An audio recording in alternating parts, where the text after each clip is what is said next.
In 2019, puppy Penny was boarding at my house, and I noticed she was uncomfortable with the sound of my blender.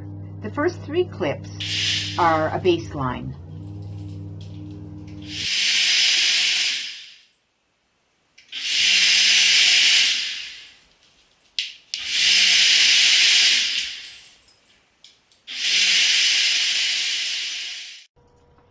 In 2019, I worked very hard on changing Penny's conditioned emotional response to the blender.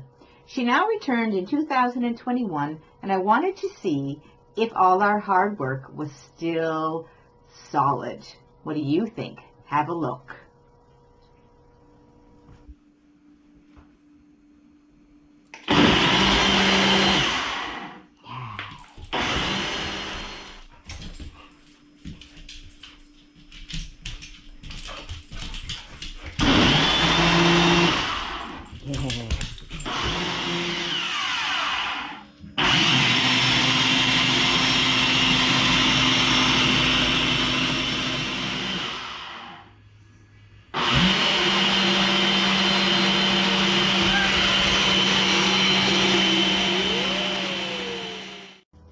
The power of changing emotions.